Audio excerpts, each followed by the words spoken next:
Bienvenue à toutes et à tous, madame, monsieur, merci de votre fidélité. Vous avez bien fait de nous suivre. Grand Plateau fait le point sur l'évolution du processus électoral. Nous avions tous vu la dotation des phares d'essai à la CENI en termes de moyens de transport pour le déploiement des kits électoraux. Cela est interprété de diverses manières.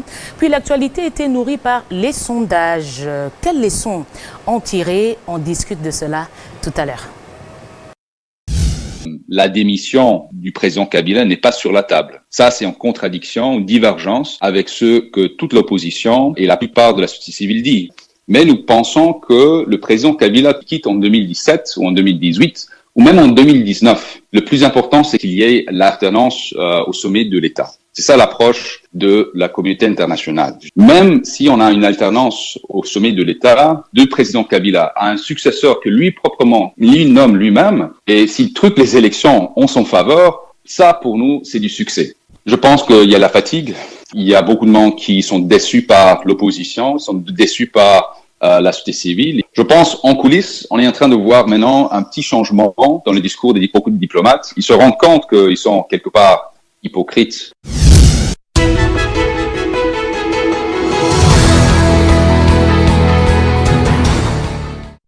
Voilà, Jason faisait ses déclarations il y a à peu près 6 mois. Faisait-il tomber les masques? On échange notamment sur cette question avec moi sur ce plateau.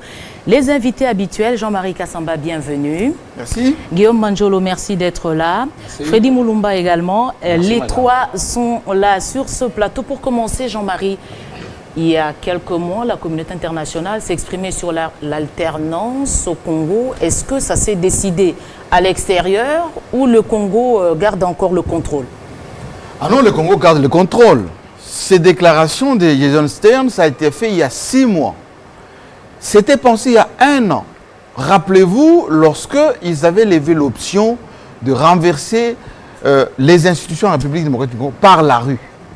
C'est-à-dire d'abord depuis l'île de Gorée, ensuite avec Genval, avec Etienne Tshisekedi, avec l'ensemble des opposants, puis la contribution des mouvements citoyens.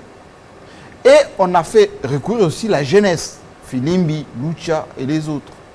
Et in fine, le cardinal Mosengo avec le CLC. Et tout ça, c'est pour faire partir Joseph Absolument, Kabila. pour faire partir Joseph Kabila par la rue, c'est-à-dire changer le régime, changer le système et tous les animateurs pour qu'ils puissent placer soit Moïse Katumbi, soit quelqu'un d'autre. Jean-Marie, avant de continuer sur le plan, est-ce que vous pouvez nous parler brièvement qui est Jason aujourd'hui? Jason Stern, c'est un Américain. D'abord, c'est un consultant en communication. C'est quelqu'un qui travaille avec ce qu'on appelle les services. Il est au sein de l'université de New York là-bas. Il a ce qu'on appelle le GEC, son institution. Parce qu'aux États-Unis, ça fonctionne toujours avec des instituts d'analyse stratégique, d'influence, etc. Il fait partie de ces consultants qui sont souvent au fait des choses. C'est un peu comme tous les anciens diplomates américains. Ils se reconvertissent en consultants, les anciens généraux. Eh bien, il est un peu comme ceci. Et donc, son organisme GEC travaille dans ces think tanks sur un peu ce qui se passe en Afrique, principalement dans la région des Grands Lacs.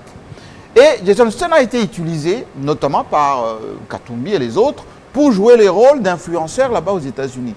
Et ce qu'il dit dans cet élément... Vous supposez qu'il a été utilisé par ses compatriotes? Bien évidemment, pas ses compatriotes, mais l'État américain, les services américains, le département d'État, etc. C'est eux qui, comme par exemple l'ancien ministre des Affaires étrangères, le secrétaire d'État qui est le vieux, qui parle souvent, maintenant il n'est pas très introduit, mais il parle souvent de ce qui se passe chez nous, Herman Cohen, eh bien, ils sont tous comme ça. Et quand il s'est lâché là, il y a 6 mois, ce qu'il vient de dire, c'est ce que pensent beaucoup d'Occidentaux. Ils avaient encore la possibilité de réaliser leur projet sur nous, mais et Joseph Kabila, plus stratège, plus intelligent, avait déjà compris, mais comme lui, il avait son schéma, un autre schéma de respect de la Constitution, il les a embarqués dans une dynamique qui aujourd'hui les désoriente complètement. Et donc, aujourd'hui, les processus électoraux échappent au monde occidental. Pourquoi? Parce qu'ils auraient voulu que la MONUSCO joue un rôle de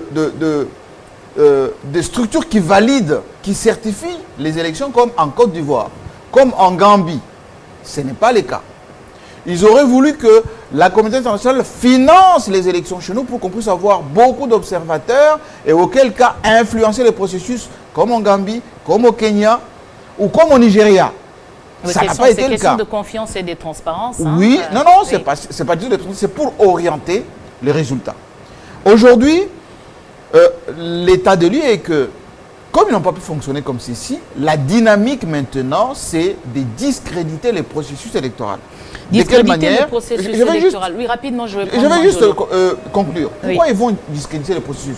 D'une part, cette affaire de machine à voter, c'est tout simplement parce que l'institut belge qui avait postulé pour avoir ce marché n'a pas pu l'avoir, et on a diabolisé la machine à voter. Pour votre information, en ce moment, pour les élections à mi-mandat aux États-Unis, on utilise la machine à voter. Il y a même des polémiques là-bas, mais personne ne pourra intervenir aux États-Unis pour dire pas de machine, etc. Ça a été utilisé en Belgique, ça a été utilisé au Brésil, etc. Ensuite, on va maintenant, comme les sondages, on en parle suffisamment, faire comprendre que si les fichiers n'est pas aménagé, si la machine n'a pas été enlevée, si il n'y a pas suffisamment d'argent qui est donné à la CENI, etc., le processus risque de ne pas être objectif, inclusif, transparent, etc.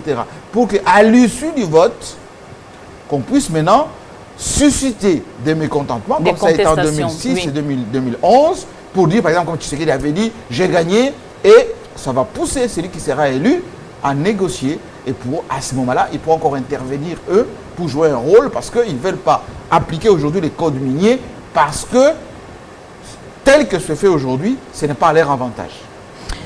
Guillaume Manjolo, Jean-Marie a donné son argumentaire. Pour vous, le fait d'écouter ce que Jason prédisait il y a à peu près 6 mois sur le processus électoral, les déceptions sur des potentiels candidats de l'opposition, toutes les manœuvres énoncées par Jean-Marie, est-ce que c'est comme ça que ça devait se passer? Ce qu'il a dit il y a 6 mois était valable dans la mesure, est toujours valable d'ailleurs, dans la mesure où on a vécu la même situation au sortir des négociations de Sun City. Un groupe de gens s'est amené aux États-Unis, de l'opposition, du MLC pour ne pas le citer, et les Américains ont découvert qu'effectivement c'était plus des jouisseurs que les gens qui pouvaient amener la différence dans la République. Et c'est la même logique qui a présidé à ce que M. Jason puisse sortir les mêmes propos à une période précise. Bon, maintenant, il faut avoir le courage des Mamelouks ou la puissance de l'immodestie pour pouvoir dire autre chose actuellement. Les gens qui, hier, n'étaient pas en mesure de s'organiser, il faut voir juste les capharnaüm autour de ce qui se passe au niveau de l'opposition aujourd'hui pour comprendre qu'effectivement, ils ne peuvent mériter ni la confiance de leur fameuse communauté internationale, ni la confiance interne. Parce que, après tout, c'est trop la prétentieux. Population, non, c'est pas prétentieux. Lorsque vous regardez très bien la configuration, le panorama de cette fameuse opposition située dans l'équipe ensemble, faites l'addition de tous les partis politiques qui y sont, vous verrez très bien que 90% de ces partis-là étaient avec nous. Et en partant, ça a été saucissonné en 2-3 partis politiques, dont une grosse partie est restée avec nous. Ce qui fait qu'ils sont partis avec juste un tiers. Maintenant, ils sont adossés, comme les 6 matadors, autour de l'UDPS de Félix Tshilombo, qui vient de partir. Que reste-t-il? Attendez, qui ne vient pas de partir. Il y a juste une divergence. Non, il n'y a pas de divergence. De point de vue sur la machine. Non. Ils sont toujours ensemble. Ils ont fait des déclarations. Ils ne sont plus ensemble. C'est-à-dire, on a aujourd'hui 2 candidats quasi officiels proposés à travers à la fois les réseaux sociaux et les déclarations. D'un côté, on parle de Fayoulou pour ce qui reste d'ensemble. Quand vous dites qu'il est parti, il est venu du côté de la majorité? Il ne veut plus participer à cette supercherie. Il ne veut plus. Il estime, à son sens, qu'effectivement, il doit aller aux élections. Vous faites le porte-parole de Félix depuis un instant. Je ne fais pas le porte-parole, je rapporte ce qu'il a dit. C'est une discussion politique aujourd'hui qui est ouverte. Si il s'entre-déchire, il s'injurie, matin, midi et soir, ce n'est pas de mon fait. C'est simplement parce qu'il s'est fourvoyé dans une structure où aujourd'hui il découvre qu'effectivement, il ne pouvait pas, puisqu'on avait lancé l'OPA sur la branche UDPS délimitée. L'OPA avait été lancé dessus. Les combattants ont démontré qu'il ne fallait pas qu'on puisse accepter ça. Et par conséquent, la situation actuelle a clarifié les positions des uns des autres. Nos anciens amis qui avaient compté sur cette base UDPS sont tombés. Leurs anciens soutiens ont découvert qu'il n'y a rien, dans la mesure où tous se focalisaient sur leur champion milliardaire qui devait être candidat, qui n'est plus candidat, ce qui fait qu'il ne peut même plus engager les moyens qu'il aurait pu prévoir pour aller aux élections. Il se rétracte parce qu'on ne sait pas très bien. Mais attendez, ils vont se faire... retrouver, je crois, autour du 10 pour, non, ça c'est autour du 15. Madame Pouella, connaissant votre doigté et connaissant aussi la situation sociologique qui est la nôtre, vous estimez sincèrement que organiser une candidature unique à 2 jours des élections, c'est crédible? Bon, c'est humainement crédible. Hein. Est-ce qu'en plus de ça, est-ce que lorsqu'on prétend être des hommes d'État, qu'on sombre pieds et poings liés dans cette mélasse inacceptable, lorsqu'on s'injurie à gorge déployée, est-ce qu'on a pensé sincèrement que le peuple suivra? Non, il ne suivra pas. Maintenant, vous avez en face une organisation qui est tout à fait formaliste et disciplinée autour d'un homme, Joseph Kabila Kabange, qui a mis en place une discipline. Et tous ceux qui ont la passion pour la RDC, ils sont associés. Il y a à boire et à manger. Hein. Là, vous si parlez du FCC, c'est ça? Connaissez-vous le moindre candidat aujourd'hui de la République, candidat à la présidence de la République, qui est fédéré autant que ERS 13? Pas un. Déjà, l'appellation est devenue aujourd'hui chic et sexy. Donc, nous sommes dans une formule qui prédispose et prévoit, met en perspective la grande RDC. Vous ferez un bon directeur de campagne. Ah, mais tout à fait, si vous voulez. C'est la passion pour la RDC, donc je me salue. Vous revenez, je préfère le dire ici, d'une tournée dans certaines capitales africaines. Comment est perçue l'évolution du processus électoral au Congo? Il faut dire que j'ai eu des entretiens au Cameroun avec les ministres de la communication qui m'avaient reçu dans ces bureaux. Et ce qui m'a frappé, que beaucoup n'étaient pas au courant de ce qui s'est passé ici. Parce que quand on parle de la machine à voter, il fallait lui expliquer. Donc sur le plan africain, on parle moins du Congo. Et la seule radio qui est suivie, c'est RFI. De retour à Kinshasa, l'ami camerounais, un journaliste qui m'appelle, on vient de suivre sur RFI un sondage. Bercy, il ne m'a même pas dit Bercy, il m'a dit un institut américain qui vient donner des sondages. Ça paraît maintenant sérieux. Il dit, mais c'est quel institut? Il dit, calme-toi. J'ai dit, je vérifie, c'est GEC et Bercy. Vous voyez un peu la technique. On vous dit que c'est un sondage américain où on ne parle pas de véritables acteurs. Je pense qu'on vient de montrer, M. Johnson. Johnson, il était d'abord à la MONUSCO. Après la MONUSCO, il est parti chez International Crisis Group comme analyste avant de créer ce GEC qui est financé. Ça l'a permis de bien connaître le Congo, le fait il est dans les réseaux. Dans la MONUSCO. Il est dans les réseaux. Donc, son institut est financé par quelqu'un d'autre. Et remarquez, depuis que Trump est au pouvoir, il n'y a presque pas de communiqué, ni de la Maison-Blanche, ni du département d'État. Du temps d'Obama, c'était chaque semaine un communiqué. Maintenant, on n'en parle presque pas. Et le discours est récupéré maintenant par les acteurs non étatiques, ce qu'on appelle les ONG. C'est comme ça que Johnson, avec son GEC, reprend les choses en main. Mais là où les choses ne semblent pas être sérieuses, c'est parce que ce soit Bercy, que ce soit GEC, ils n'ont aucune crédibilité. Bercy est proche de Kamitatou, qui est proche de Moïse, et Grec, vous savez, Johnson a eu des problèmes avec notre gouvernement. Il avait fait un rapport. Donc ça prouve que leurs analyses, leurs sondages, sont orientés. Orientés pourquoi? J'aimerais bien le dire ici. Nous sommes dans une guerre médiatique. Il faut que les élites congolaises et les responsables prennent conscience. Imaginez-vous, après l'élection, RFI dit, c'est l'opposant qui a gagné. Vous allez faire quoi? Donc, on a échoué sur le plan militaire, on a échoué quand il fallait faire des coups d'État. Maintenant, c'est la guerre médiatique. Après la guerre médiatique, il y aura la guerre militaire qui se prépare. Il faut que les Congolais comprennent. Je pense que le moment est arrivé d'enlever les émotions. Parce que ce qui se joue ici, c'est la survie de notre nation. Et moi, j'ai toujours dit, il faut qu'on pense à nos enfants et à nos petits-enfants. On va laisser quel Congo? Jean-Marie, il y a un sondage sur le plan national qui était publié avant celui dont on parle. Celui-là vous a arrangé parce qu'il a fait les affaires du candidat de la majorité, apparemment. Non, du tout. Il faut comprendre que d'abord un sondage, c'est une démarche scientifique. Moi, j'ai causé avec Ipsos. Ipsos est un grand sondeur international reconnu sur Paris par rapport à ces sondages de Jason Stern et d'Olivier Cavitato. Et ce n'est pas la première fois d'ailleurs qu'ils le font. Ils me disent ceci. Dans ces sondages, ils relèvent qu'ils ont pris un échantillon d'à peu près 1200 personnes réparties sur l'ensemble du territoire, plantées chez eux. Au Congo, il faut dire qu'il n'y a pas de téléphone fixe. Comment voulez-vous avoir un échantillon sur l'ensemble du territoire? Vous allez interviewer ces gens par téléphone, parce qu'ils l'ont fait par téléphone. De quelle manière? Parce que les numéros de téléphone sont octroyés par des compagnies de télécom. Eh bien, à celui qui vient prendre celui de Lubumbashi peut prendre un numéro de téléphone à Kinshasa, etc. Ça, c'est de 1.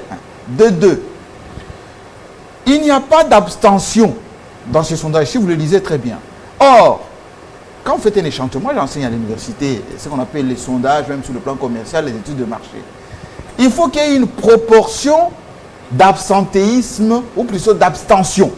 Ceux qui ne veulent pas voter, ou ceux qui disent, bon, nous, les votes, ça nous intéresse, etc. Dans ce sondage, il n'y en a pas. Et puis, c'est fait à quel dessein? Je vous ai dit tout à l'heure qu'il faut préparer l'opinion à l'idée selon laquelle un membre de l'opposition peut être en tête. De sorte que lorsque celui qui a l'assise, il vous a été expliqué que le FCC, ce n'est pas un secret pour personne. Vous avez vu ce qu'ils ont fait au stade Tata Raphaël, engouement total, la moitié de Kinshasa paralysée. C'est une évidence. Mais ça, RFI n'en a pas parlé, ni France 24. Si, ils en ont parlé. Oui, mais timidement, en mettant même Chadari d'une manière atténuée. Chadari, candidat président, en retrait sur le pas de Joseph Kabila, discréditant. Mais ces sondages de Kamitatou et de John Stern, c'est fait dans le sens de quoi? D'abord, ils se sont attaqués à ces succès du FCC. Ensuite, ils ne veulent pas que le processus initié par les Congolais eux-mêmes, financé par eux, contrôlé par eux, soit crédible. La preuve, hier, le chef de l'État a reçu la dame de la MONUSCO et l'ensemble des acteurs. Oui, la réunion sur l'évaluation du processus électoral. Oui. Est-ce que vous savez que la MONUSCO a prépositionné dans le pays voisin, notamment en Ouganda, en Tébé, au Kenya, etc., du matériel, des avions? Au cas où la RDC dit, voilà, je suis prête maintenant à prendre votre concours, ils vont sauter sur l'occasion. Oubliant qu'en 2011, à la dernière minute, la MONUSCO a retiré tout son appui logistique, pensant que la RDC n'allait pas organiser l'élection de 2011. Pourquoi? Parce qu'à cette époque-là, ils ne voulaient pas qu'il y ait élection pour que Joseph Kabila puisse embrayer. Donc aujourd'hui, il n'y a pas que le sondage qui sera fait. Il y aura d'autres actions sur le plan de la communication. Exemple, on va dire qu'il y a une catastrophe humanitaire, Ebola. On va dire que les réfugiés qui sont à la frontière avec l'Angola, c'est pour ça qu'on a demandé à l'Angola de nous expliquer, enfin, de nous renvoyer nos ressortissants, pour que ça crée une crise humanitaire. De quelle manière ils vont le dire? Ils vont dire, voilà, comme il y a des zones où on ne peut pas avoir le vote, on ne peut pas voter constitutionnellement sur une partie de la RDC et l'autre partie ne peut pas voter, vaut mieux reporter. Toute la dynamique qui est mise en place aujourd'hui, c'est discréditer le La processus. volonté du report viendrait de la communauté internationale dans les scénarios que vous évoquez. Ça sera ce qu'on appelle le fait accompli. Parce qu'un pays en guerre ne peut pas organiser les élections. Un pays où il y a des catastrophes naturelles, où il y a les catastrophes humanitaires, par exemple. Ben on dit, voilà, il y a 50 morts, il y a 300 morts, il y a 1 millier de morts. Il faut des élections. Et là, Oxfam l'a dit d'ailleurs aujourd'hui, Oxfam c'est les États-Unis. Voilà, au Kasaï, il y a encore des gens qui souffrent, etc.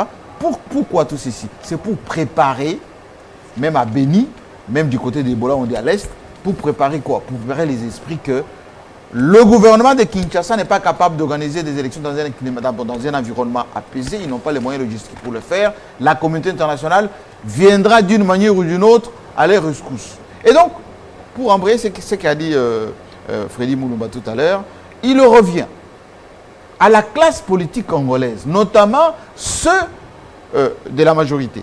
Et Félix Tshisekedi vient de prouver qu'il peut être un homme d'État en renonçant à toutes ces aventures, de se concentrer sur les élections. Pourquoi? Parce que, imaginez qu'il n'y ait pas d'élection chez nous, le 23, il va y avoir une crise telle que la communauté internationale va venir comme en Libye, comme en puissance africaine, comme au Soudan du Sud, comme ce qui se passe en Syrie ou ailleurs, pour dire voilà, eh ben, le président en place n'a pas organisé, enfin n'a pas pu le faire avec la CENI, etc.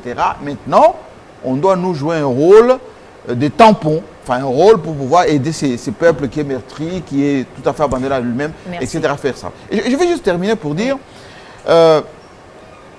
ce qui est en jeu ici, ce n'est pas les élections, je l'avais dit la fois dernière ici. Ce qui est en jeu ici, c'est l'exploitation de nos richesses. Quand le Rwanda devient premier pays exportateur du coltan, signant des contrats avec les États-Unis, les usines sont là. Quand l'Ouganda commence à exporter de l'or, il y a même une société belge en Ouganda qui raffine de l'or, tous ici provenant de chez nous. Il y a des témoignages des gens que les ADF à Beni, par exemple, lorsque on arrive dans une période où on peut exporter le bois, ça commence à tirer, on tue les gens, et pendant qu'on tue les gens, le bois est en train de partir. Est-ce que tout ceci empêche à Kinshasa de donner de l'eau, la santé, la sécurité à la population? Mais bien évidemment, lorsqu'on vous crée le chaos, on vous empêche la bonne gouvernance, la gouvernance tout court. Et le chaos, on peut le créer de quelle manière?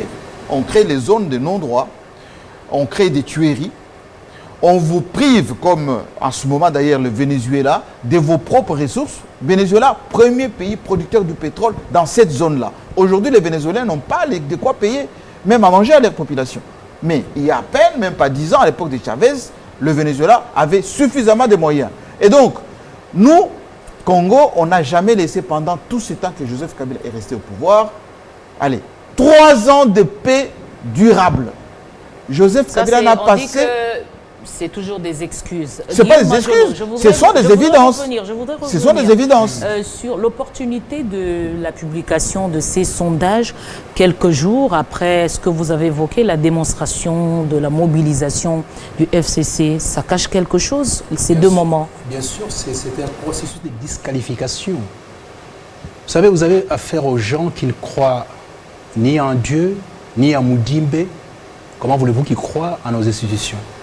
Ce sont les institutions des pays quelconques, quelque part, où la post-colonisation est toujours opérationnelle à travers les truchements des droits de gérance, des droits humains. Il y a des outils de ce post-colonialisme. Droits de gérance, droits humains. Il y a un ami que j'aime énormément, Onfray, qui a fait la démonstration là-dessus. Alors, ils vont venir là derrière avec des expressions et des allégations fallacieuses, soi-disant pour accompagner ces mouvements des droits humains, alors que c'est pour continuer à pouvoir exploiter ce pays, n'est pas accepter cette autodétermination qui est la nôtre. Pas plus tard qu'hier, j'étais sur ces plateaux avec un membre éminent d'Ensemble qui disait un double langage normand, dirait-on. Oui, nous allons aller aux élections, mais arriver devant les urnes, si on voit la machine, on va donner la consigne. Quelle est cette consigne? Il a dit sur un média comme celui-ci. Quelle est cette consigne? Vous y allez ou vous n'y allez pas? Ça porte sur quoi cette consigne? Alors quand on voit ce type de sondages qui prédisposent de préparer déjà la Bérésina, on se pose des questions. Est-ce que ces gens-là veulent les biens, et ceux qui sont dans ces mouvements de croyance en cette bêtise monumentale, on va se trouver avec des petites provincettes, les pays complètement fractionnés, fracturés de toutes parts, et ils vont s'en accaparer, morceau par morceau, les uns ici comme au Soudan du Sud en train d'exploiter le pétrole, les autres là-bas en train d'exploiter ceci, cela et tout ça. C'est ce qui va devoir arriver dans la mesure où ces Congolais qui sont à la quête du pouvoir à l'extérieur n'ont encore rien compris du tout. Alors rien du tout. Et par conséquent, Il me semble que la clairvoyance utile en ce qui concerne les hommes de bonne foi, les Congolais de souche, pour ne parler que d'eux, ou ceux qui ont vraiment la passion pour la RDC, c'est de prendre conscience qu'il ne s'agit pas de la personne de Kabila. Il ne s'agit pas d'un camp par rapport à l'autre. Il s'agit de la mère patrie. On risque de perdre ça avec ce type d'aventure. Or, j'ai entendu le son de cloche aux États-Unis d'Amérique, où Trump nous dit les matières électorales des États-Unis d'Amérique, je ne veux plus rien entendre de qui que ce soit dans le monde. Et il a fait une loi là-dessus. Plus personne au plan international ne peut interférer dans les élections américaines. Nouvelle loi. À la suite de ce qu'on a appelé l'intervention russe, par exemple. Ce qui fait que cette jurisprudence qui se met en place par rapport aux États-Unis d'Amérique est applicable partout dans le monde. L'essieu Europe qui a pondu cette fantaisie appelée sondage est américain. Il aurait fallu qu'on puisse réfléchir si effectivement, nous, en tant que Mais Congolais... c'est un individu, il n'engage pas l'État américain quand il fait ce genre de choses. Il faudrait nuancer un tout petit peu. Si, il engage l'État américain. Pas du tout. Si. C'est-à-dire que le fait qu'il ait une certaine autorité, une notoriété internationale dans le domaine des analyses et des productions de ce type d'instruments lui confère une certaine crédibilité quelque part. Alors, c'est qu'il entérine sa responsabilité. Si jamais il fait croire aux gens, comme ce qu'on a vu le 27 octobre au stade Tata Raphaël, que 200 000 personnes autour de ERS 13, d'heureuse mémoire, c'est rien par rapport à 4 000 personnes qui traînaient les pas à l'imiter, c'est qu'il y a un problème. C'est-à-dire qu'il est dans les négationnismes les plus bas et ce n'est pas acceptable. À un moment donné, on devait nous réveiller pour dire, y compris ceux qui ne sont pas d'accord avec nous, et de dire il y a des choses qu'on ne peut pas faire. À l'allure où vont les choses, la majorité est prête, ou le FCC est prêt à aller aux élections en n'ayant pas un candidat de poids en face ou une opposition complètement dépecée, parce que vous dites qu'ils n'arrivent toujours pas à se mettre d'accord. Vous allez aux élections seuls? On va aux élections parce que c'est les peuples congolais qui décident d'aller aux élections. Si en face ils ne sont pas organisés, à qui la faute? Si en face ils ont passé leur temps à aller chercher des appuis extérieurs au lieu de travailler sur le terrain, à qui la faute? Si en face ils ont été dire au monde entier que la RDC était tellement pauvre qu'ils n'avaient pas le moyen de pouvoir s'approprier ces élections à travers notamment l'achat des avions, des camions, des moyens logistiques, parce qu'on a même défenestré les Nations Unies à travers la MONUSCO, on a dit même pas avec eux. Oui, mais comment arrive-t-il à distiller ces messages là où vous n'arrivez pas à convaincre? Comment ils font? C'est pas qu'on n'arrive pas à convaincre, peut-être qu'on n'est pas très audible quelque part. Ah, simplement, c'est à ce niveau-là qu'on peut dire. Mais il est vrai aussi que là, pour avoir raison, nous n'avons pas conscience que la guerre n'est pas forcément militaire. Aujourd'hui, la guerre est d'abord médiatique. Elle est dans la communication. Nous sommes dans une ère nouvelle où on appelle les uns et les autres, notamment ceux qui gèrent des pays, à comprendre qu'il n'y a pas que les armes avec des balles et des douilles. Il y a l'intelligence d'abord, il y a le cerveau qui doit fonctionner, il y a ce que vous dites par rapport à ce que vous êtes. La définition de vous-même vous permet de pouvoir vous asseoir autour d'une table et discuter. Faire partie du centre et non de la périphérie. Parce que le monde est géré au départ du centre. Lutter pour faire partie du centre et non de la périphérie. Parce que la périphérie subit les chocs des tsunamis. Les centres créent les tsunamis. Et c'est là-dessus qu'on doit devoir discuter. Je sais qu'il y a beaucoup de gens qui sont distraits chez nous, qui pensent qu'il suffit de pouvoir être dans un quartier, s'adosser derrière des jeunes gens qui sont en train d'applaudir. Ça ne suffit pas. Il faut porter sa voix là où les choses se discutent. Et la RDC a des compétences et des qualités extraordinaires en son sein, capables de porter cette voix. Freddy Mulumba, on a vu les FARDC sortir les grands moyens pour venir en appui à la Commission électorale nationale indépendante. Cela veut dire que le Congo ne veut pas des appuis des pays frères, de la communauté internationale. C'est pas un peu de l'orgueil pour l'État congolais? Oui, c'est pas de l'orgueil. Là où il y a des hommes, il faut que ceux qui dirigent se prennent en charge. Mais ici, je vais relever quelque chose, madame, c'est la communication, l'information. Qui contrôle l'information au Congo aujourd'hui? Ce sont des radios étrangères qui sont tellement écoutées, même par ceux qui sont au pouvoir. Ça pose un problème. Mais ce n'est pas de leur faute. C'est de leur faute. Pourquoi? Vous avez des médias tels que RFI. Vous voyez, RFI a parlé. Il n'y a pas seulement en Afrique, mais au Congo. Tout le monde est au courant. On fait le débat sur base de ça.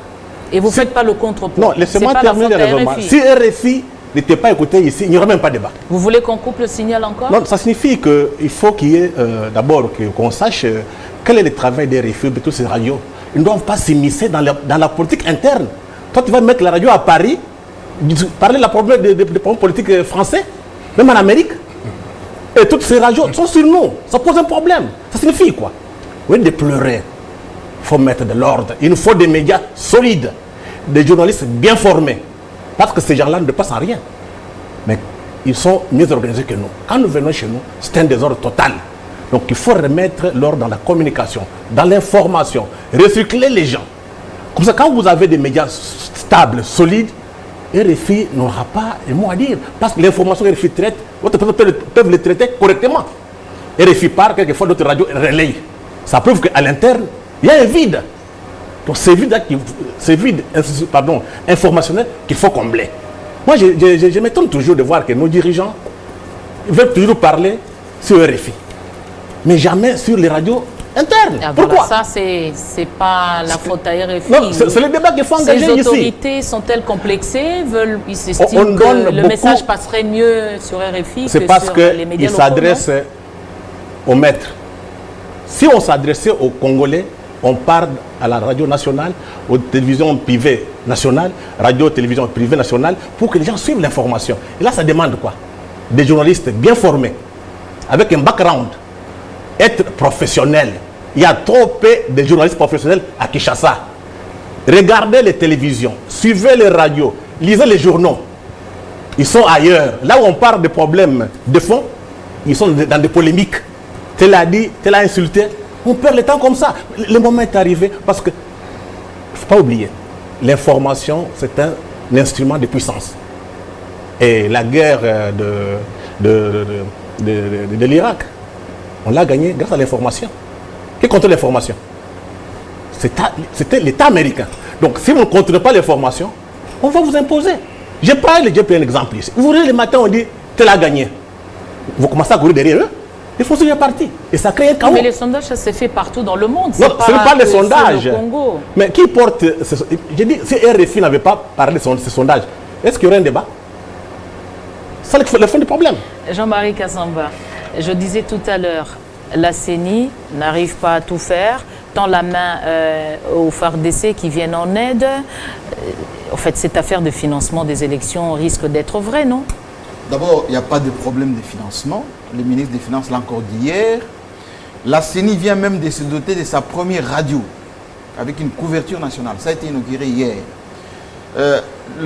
La mise à disposition du matériel militaire neuf à la CENI, que ce soit les camions, les hors-bords, les avions, les hélicoptères neufs, ça démontre à suffisance la capacité de la RDC à organiser ces processus sans problème. Il y avait quelqu'un d'ailleurs de l'opposition qui avait fait un commentaire, oui, mais ces avions viennent, les hélicoptères notamment, de Russie. Mais il faut dire déjà. Il y a eu un montage à l'aéroport, c'est des pièces Non, détachées. on a des usines de montage chez nous ici, que ce soit à Kamina Base ou dans nos bases militaires, etc. Des Congolais très bien formés et la majorité de ces pilotes sont Congolais. Ce qu'il ne faut pas oublier est que la MONUSCO, elle, ou l'ONU en général, partout dans le monde, sa flotte, elle est essentiellement russe. Même le secrétaire général des Nations Unies vole dans un avion russe. Les hélicoptères qui voient de la MONUSCO sont russes. Et donc, il n'y a même pas de débat à ce niveau-là. Il faudrait sensibiliser davantage sur ces pratiques. Parce que le Congo, il faut dire, c'est une jeune démocratie. Absolument. Ce qu'a dit Freddy Moulumba tout à l'heure, c'est plus important. Pourquoi? Parce que notre classe politique ne joue pas le jeu. Regardez comment les dauphins déçus font la fourberie. Les dauphins déçus. Oui, les dauphins déçus. Les dauphins qui pensaient être dauphins. Vous les connaissez? Ben, l'opinion sait que tel avait la propension d'être dauphin, mais il n'est pas dauphin, etc. Et beaucoup font semblant d'encourager ou d'accompagner celui qui a été désigné ou choisi parmi eux. Regardez comment l'opposition qui devait être responsable comme aux États-Unis, républicains, démocrates, à un moment donné, quand l'intérêt général est en jeu, ils deviennent tous patriotes. Eh bien, cette opposition ne joue pas le jeu. Félix Tshisekedi commence à peine. Regardez comment la société civile, les jeunes gens qui devaient être intelligents, qui devaient comprendre comment marche le monde, les jeunes de Filimbi, des Lucha, qui sont aujourd'hui abandonnés.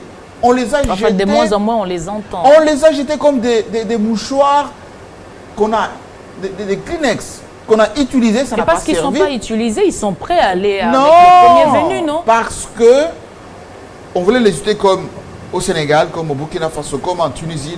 Tous ces pays-là, la Tunisie aujourd'hui regrette d'avoir chassé Ben Ali.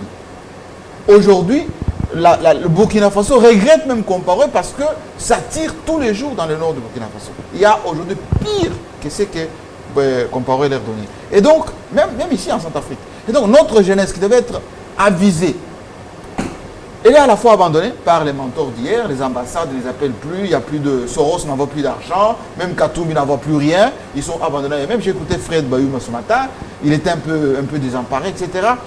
Les CLC, regardez comment Moussengo a interdit à la dernière minute des activités dans les paroisses. Il est parti, Moussengo. Donc, si les Congolais étaient conscients que ceux qui vous utilisent risquent de vous jeter demain, parce que si Chadar gagne demain, qui viendra pour négocier avec lui? Mais les multinationales, ces ambassades, d'ailleurs ils commencent à venir. Vous voyez le nouvel ambassade des États-Unis qui a été reçu par Cheikh Kitundu. Il était quasiment avenant, il n'y a plus d'arrogance qu'on a connue avec des ambassadeurs qui étaient chez nous ici. Guillaume Agnolo l'a dit tout à l'heure, depuis qu'il Trump est là, il n'y a plus de déclarations à l'emporte-pièce où on invectivait à longueur de journée. Tous les envoyés spéciaux dans les Grands Lacs, à l'époque, il y en avait qui étaient très doués pour invectiver la RDC. C'est terminé. Ça veut dire que Trump est venu avec une nouvelle mentalité de America First pour dire qu'on se concentre sur les intérêts des États-Unis. Vous, chez vous, vous n'avez qu'à faire pareil. Et vous allez voir que ce processus, si les Congolais se déterminent, comme Joseph Kabila est en train de le faire, on va aller droit aux élections, on aura nos élections, mais il faut un minimum de responsabilité. Il ne faut pas qu'il y ait des petits calculs comme on le voit maintenant. Freddy a dit qu'il n'y a pas de journalistes responsables ici. Vous êtes de cet avis? Et je suis le premier qui dénonce trop souvent l'attentisme, quelquefois, on va dire une collaboration de fait, de ce qui se passe. Oui, mais comment on le peut traitement pas croire des informations ici sont un tout petit peu qualifiés aussi d'être d'une seule obédience. Ce que vous devez savoir est que la ligne éditoriale de tous ces médias, que ce soit la BBC, France 24, RFI, La Voix de l'Amérique, c'est d'abord, faire la politique de leur pays. Un média crédible ne peut pas diffuser ces semblants de sondages. Freddy, nous avons, il y a tout le tableau que vous venez de dresser sur le Congo, les menaces extérieures, ainsi de suite. Est-ce qu'à moins de 2 mois de la date du 23 décembre, y a-t-il possibilité qu'il y ait autre chose qui peut perturber la tenue de ces élections? Non, je ne pense pas. D'abord, le peuple est décidé. Du fait qu'il y ait plus de 40 millions d'enrôlés. On n'a pas poussé les gens par la force. Donc, la population, les Congolais attendent les élections pour élire leurs propres dirigeants qui vont gérer cet État. Et ceux que vous voyez un peu à l'extérieur, ceux qui portent des masques, qui partent en Afrique du Sud, qui partent à Bruxelles, portent les intérêts étrangers. Ce qui est dramatique, ça prouve qu'on n'a pas de mémoire. Si l'élite congolaise, les élites, avaient étudié l'histoire de ces pays depuis 60, depuis même 1492, depuis le Rem Congo jusqu'à aujourd'hui, on allait tirer les leçons. On n'a rien compris. On commet les mêmes erreurs. Vous avez un bourreau qui t'a tabassé, qui est venu, qui a fait n'importe quoi, qui a tué les parents. Le lendemain, il dit non, on va s'embrasser. On n'a pas changé. Donc, ce qu'il faut connaître ici, c'est que nous sommes, il y a deux voies. La première, c'est la recolonisation. Nous faisons l'erreur, on est recolonisé. Tout ce qu'on parle ici, on prendra quelques individus en cravate et costume, ils font du bruit à la télévision, mais la majorité de la population est dans la misère. La deuxième voie, c'est l'indépendance.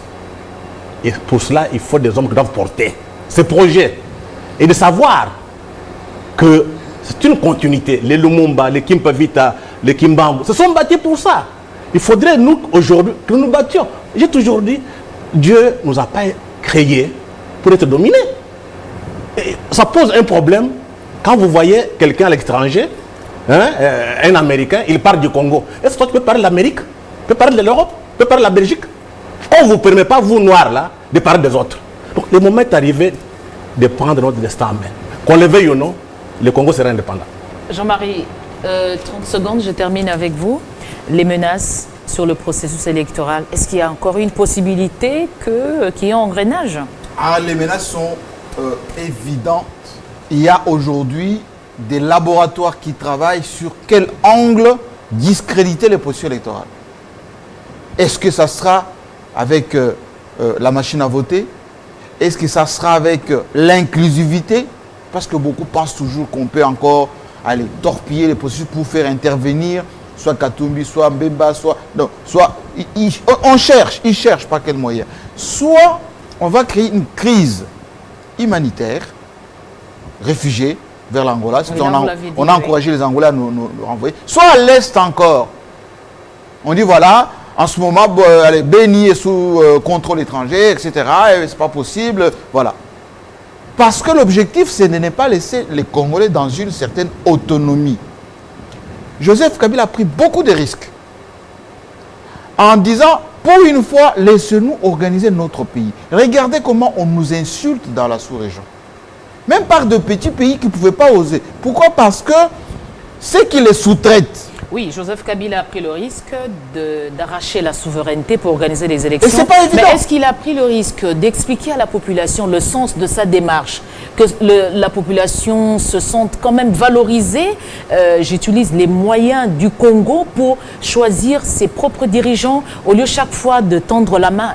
C'est ce qu'il est en train de faire en ce moment avec ses processus électoraux. Si on avait laissé l'extérieur, notamment la MONUSCO ou les autres de l'Union européenne, qui n'a plus d'argent d'ailleurs, nous donner, parce qu'ils allaient sous-traiter cet argent, en prêter quelque part, nous donner, puis dire voilà, c'est nous qui avons mis de l'argent, il faut qu'on puisse... On n'allait pas avoir l'indépendance encore une fois. Si on avait laissé même la sous-région, l'Angola, l'Afrique du Sud, etc., ces gens-là allaient passer par derrière. Donc aujourd'hui, c'est notre armée qui est plus forte qu'on le pense. Parce que ce que vous avez vu comme matériel, c'est même pas les 1/10 de ce que notre armée a. L'armée qui est bien formée, la police aussi. Et donc, il y a aujourd'hui matière à Ceux qui vous entendent à Béni risquent de ne pas être avec vous. À Béni, il n'y a pas la guerre à Béni. Je vous ai dit que c'est du trafic. On utilise des terroristes pour venir terroriser la population. Pendant qu'on terrorise, on vole. On évacue les bois, on évacue les coltans, etc. Et souvent avec la complicité de ceux qui sont venus chez nous pour la stabilité. Moi, j'ai causé avec quelqu'un de Béni qui m'a dit, les jours où la MONUSCO va partir, vous allez savoir comment on donne des armes, on donne des tenues aux gens qui nous terrorisent chaque nuit. Le plus important aujourd'hui, c'est la fierté, madame. Nous avons droit, nous aussi Congolais, d'être fiers, de nous occuper de nos propres affaires. Au Cameroun, on a élu un président pour la 7e fois. Je n'ai pas entendu de communiquer pour dire l'alternance, il fallait changer le leadership, etc. Ah oui, pourquoi seulement au Congo on doit s'acharner? La secrétaire générale de l'OIF, pour mettre de l'eau dans votre vin, a dit aussi que quand on lui a dit qu'elle pouvait faire des reproches aux dirigeants africains sur le respect de la démocratie, si elle pouvait en parler au président Kagame, elle a dit que dans son pays, les gens se trompent sur une analyse. C'est le contre-modèle à exporter, à expliquer. Donné la possibilité au président. Le Rwanda, c'est tout ce qu'on pouvait, on peut avoir comme modèle à expliquer. Merci Jean-Marie, merci Freddy, merci Guillaume. Je rassure à Jean-Marie et à ceux qui nous suivent que nous sommes fiers, nous, de parler de notre pays et de son avenir. Merci à vous de nous avoir regardés. On vous retrouve très prochainement avec le même plaisir.